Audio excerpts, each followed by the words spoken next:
Backward போறாங்களே ஸ்ரீராம். மறுபடியும் ராகுல் திரிபாட்டி, இம்பாக்ட் சபா தீபக் ஹூடா, பத்திரனாவ தியாகம் பண்ணிட்டு, அதுவும் தோனி டக் அவுட்ல இருக்கும்போது. ம். எல்லாமே backward step. Dhoni okay, Dhoni இறக்கி விட்டுட்டு அவர் அவுட் ஆயிட்டாருன்னா இப்ப என்னடா பண்றது? யாருமே இல்லையே. அப்ப தீபக் கூட அனுப்புனா கூட நான் வந்து ஓகேன்னு சொல்லிடுவேன். நரேனுக்கும் வருணும் போடுறாங்கன்றதுனால அவர் அதுக்கும் கீழே வர்றது நியாயமே இல்ல ஸ்ரீராம். இதை என்னன்னு சொல்றது? நான் திரும்ப கேட்கிறேன். நம்ம வந்து தோனி ஆஸ் அ நம்பர் 9 பேட்டரா டீமுக்கு தேவையான நம்ம ஏற்கனவே வந்து நிறைய டிஸ்கஸ் பண்ணிட்டோம் முந்தின. பட் தோனி ஆஸ் அ கேப்டனா வரப்போ நம்ம வந்து பெருசா ரொம்ப வரவேற்று அப்ரிசியேட் பண்ணி தான் பேசணும். அவரோட எக்ஸ்பீரியன்ஸுக்கு டீமை வந்து லீட் பண்ணி போகணும். பட் இன்னைக்கு வந்து ரொம்ப கன்ஃபியூஸ்டா தானே இருந்துச்சு.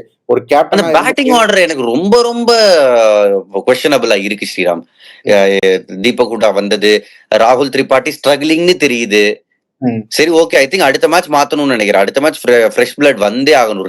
ரெண்டு ஃப்ரெஷ் பிளடாவது வந்தே ஆகணும் டீம்ல. இல்லைன்னா இந்த சீசன்ல இருந்து என்ன பெனிஃபிட் இருக்கு உங்களுக்கு? எனக்கு புரியல. இப்போ வந்து ராகுல் திரிபாதி என்ன பண்றாருன்னு புரியல. அவருக்கு கேமே இவ்வளவு சீசன் நல்லா தான் ஒரு ரீசனபிளா தான் பெர்ஃபார்ம் பண்ணிட்டு இருந்தாரு. இங்க அவருக்கு என்ன பிரச்சனையா இருக்குன்னு தெரியல. மேபி சேப்பாக் பிச் எதுவும் அவருக்கு இல்ல லாஸ்ட் 2 இயர்ஸே அவர்கிட்ட கிரேட் நம்பர்ஸ் எல்லாம் வரல ஸ்ரீராம். ரொம்ப இன்கன்சிஸ்டன்டா தான் இருந்தார் எஸ்ஆர்ஹெச்ல. அந்த எஸ்ஆர்ஹெச் ரொம்ப கடப்பாறையா இருந்தாங்கன்றதுனால அவரோட இது தெரியல. பட் முந்தின வருஷம் தெரிஞ்சிச்சு. போன வருஷத்தை விடுங்க, அதுக்கு முந்தின வருஷம் அவர் 2 வருஷம் பெரிய பிளேயர் எல்லாம் ஆகல. தீபக் ஹூடாவும் ரொம்ப இன்கன்சிஸ்டன்டா இருந்தார் அவர் ஆடின டீம்ஸ்ல.